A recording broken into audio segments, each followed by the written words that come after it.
नमस्कार दोस्तों, हिंदुस्तान उदय YouTube platform पे आपका बहुत बहुत स्वागत है। मैं हूं प्रदीप डवास। दोस्तों, आज हम एक ऐसी रिपोर्ट लेकर आए हैं जिसे देखकर और सुनकर आपके रोंगटे खड़े हो जाएंगे। दोस्तों, सवाल काफी बड़ा है।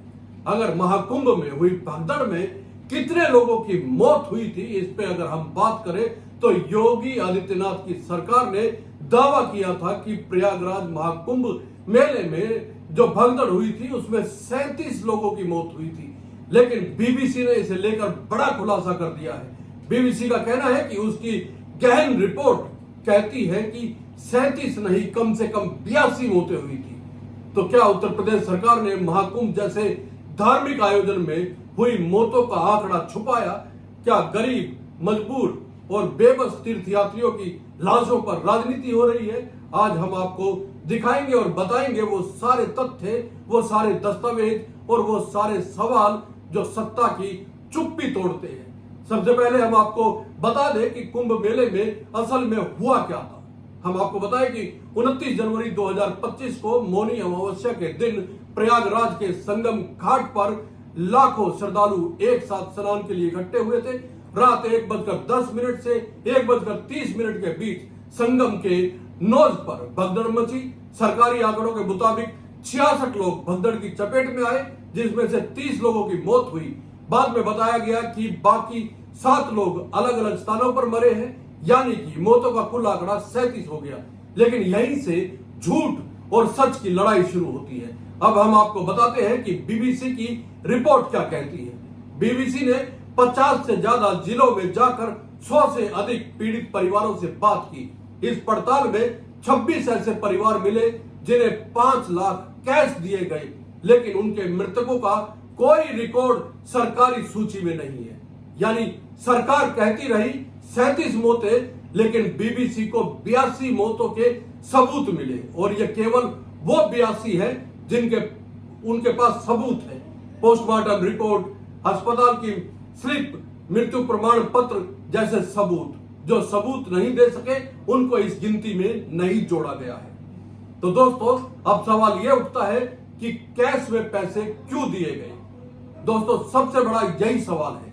अगर सरकार ने 25 लाख रुपए मुआवजा देना था तो 36 परिवारों को डीबीटी से, यानी कि डायरेक्ट बेनिफिट ट्रांसफर किया गया, फिर 26 परिवारों को 5-5 लाख कैश क्यों दिया गया? इन परिवारों के पास वीडियो सबूत है कि पुलिस के लोग 500-500 के बंडल दे रहे थे।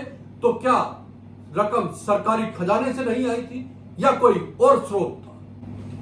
क्या यह हशमनी थी, यानी कि मुंह बंद रखने के लिए दी गई रिश्वत? सवाल यह भी है दोस्तों कि कैश का स्रोत क्या था, और यह सबसे रहस्यमय हिस्सा है। 26 परिवारों को 5 लाख यानी कि 1,30,00,000 रुपए कैश दिए गए। सवाल यह है कि यह रुपया आया कहां से? ना कोई बिल, ना कोई रिकॉर्ड और ना कोई ऑर्डर, कोई लिखित आदेश नहीं। कैश में भुगतान करना कैसे है यह पता नहीं। किस अधिकारी ने आदेश दिया? कौन लेकर आया इतने नोटों के बंडल? किस अधिकारी की कार में आए? किसके कहने पर दिए गए? इन सवालों का कोई सरकार के पास रिकॉर्ड नहीं है। यहां से यह भी जानना जरूरी है कि क्या परिवारों पर दबाव डाला गया? दोस्तों, बीबीसी की रिपोर्ट कहती है कि कई परिवार वालों से ऐसे कागजात पर हस्ताक्षर करवा लिए गए जिसमें पहले से लिखा था कि अचानक तबीयत बिगड़ने से मौत हुई। सोचिए, किसी के परिवार का सदस्य भगदड़ में मर जाए और उसको मजबूर किया जाए कि लिख कर दे कि बीमारी से मौत हुई है। क्या यह इंसाफ है? क्या यह राम राज्य है? अब सवाल यह भी उठता है, क्या सबूतों को दबाया गया? कई परिवारों के पास वो वीडियो है जिसमें उनके परिजनों की लाश मेरा क्षेत्र में पड़ी दिख रही है। कुछ के पास पोस्टमार्टम रिपोर्ट है कि भगदड़ में दम घुटने से अंदरूनी चोट, सिर पर भारी वार, या कुछ के पास अस्पताल की पर्ची है जिसमें लिखा है brought death from mela ground, यानी कि मेला ग्राउंड से मृत अस्पताल में पहुंचे। सरकार ने यह सब क्यों नहीं माना? क्यों नहीं दिया गया उन्हें मुआवजा, और क्यों नहीं सूची में शामिल किया गया? बीबीसी के इस खुलासे के बाद विपक्ष केंद्र की मोदी सरकार और यूपी की योगी सरकार पर हमलावर हो गया है। सभा प्रमुख अखिलेश यादव ने बीबीसी की रिपोर्ट शेयर करते हुए लिखा कि 37 बनाम 82। सत्य की पड़ताल नहीं, सरकार उसका प्रयास भी जरूरी नहीं समझती। भाजपा आत्ममंथन करे।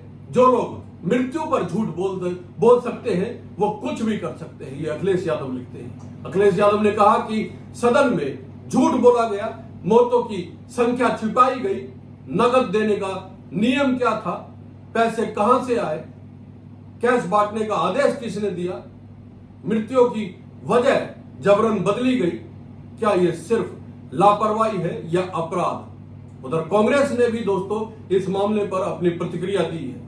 सुप्रिया श्रीनेत ने एक बयान दिया है। कांग्रेस प्रवक्ता हैं, आप जानते हैं सुप्रिया श्रीनेत। उन्होंने सवाल उठाया कि 82 मौतें, 26 परिवारों को कैश और उनसे झूठ लिखवाया गया। सवाल यह भी है दोस्तों कि महाकुंभ की सफलता के दावों में कितनी सच्चाई है।